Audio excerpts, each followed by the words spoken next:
So in the last video, we basically did a playback session where we had to listen to all the tracks that we recorded. We made some mental notes in terms of how many takes we have and some areas that might give us problems. And in this video, what I thought I would do is quickly go over some of the editing tools that I like to use on a regular basis. And although I'm in Studio One, most of these editing tools are something that you would find in most DAWs that you're working with. Okay, so first off, one thing that you're going to see me do a lot is zoom in and out. So I might do something like, pull down my timeline so I can zoom things. I might do what I like to call a horizontal zoom, where I go like this. And I've also got some macros programmed because I'm working in Studio One, which allow me to do things very quickly, like, for example, this macro over here, where I can zoom both vertically and horizontally to the full length of my session. And then I've got some steps set up here where I can quickly go between different sizes and I can really quickly move in and out of my session. Now, something else you might see me do is I've got this magnifying tool shortcut, which just allows me to zoom to a specific selection of audio, and then a single click pulls me back out. Now, other DAWs have things like this as well. For instance, I could marquee select these audio regions over here, and then just make a selection over here so that I can see just what it is that I want to work with. And that can work whether I use one track or as many as I need. Now, another thing that you're going to see me do here is you're going to see me do some jumps in terms of the way I zoom. So I can do some single zooms, which would be equivalent to a Pro Tools T&R shortcut. In Studio One, that's W and E, which allows me to zoom like this. And then, of course, I can pair that with a horizontal zoom. But I've also got some macros programmed. For instance, if I wanted to focus on this specific section and I wanted to go in really quickly, I might do something like that, which is just skipping some steps here, and it's allowing me to zoom in more coarse steps. Now, some other things that I do on a regular basis over here is you might see me do something like this, where I trim a region or an event back.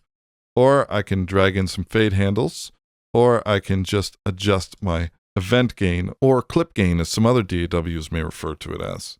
Now, when it comes to editing automation, you might see me do something like this, where I'll choose a color here, and then start making some selections and bringing some stuff down as I need to. And then, of course, I can just move across everything like this. Or I might be doing things like this, where I can curve my automation points to get a better suited envelope for what I'm working with. Now, some other pretty common things that I like to do is I like to make a selection of something and then I'll end up breaking it.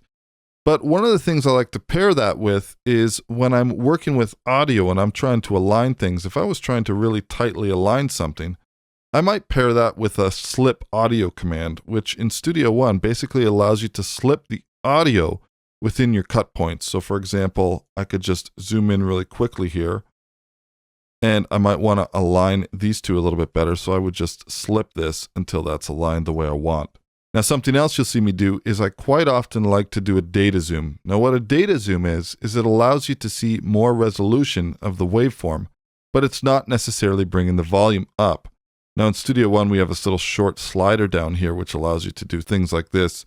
And in Pro Tools, you have those commands as well, and in Logic. Now, I've got this mapped out to a macro again, where I can quickly step through coarse steps just like this, and then return back to my default state. So if I'm editing or comping vocals, or I'm trying to work on things where we have a breath or something and I need more resolution, that's something that you'll see me do as well. Now, other than that, I pretty much like to leave the Smart tool on at all times. And what this allows me to do is have different areas of my cursor respond to different actions on the GUI. So for example, if I go to the top here, this is a fade. If I go to the side here, this becomes a trim tool. And if I go to the top over here, I have a marquee selector. And if I go to the bottom, I have kind of a lasso selection where I can select across multiple events. And then anytime that I double click, I'm able to split those. So these come in really handy when you start pairing them together.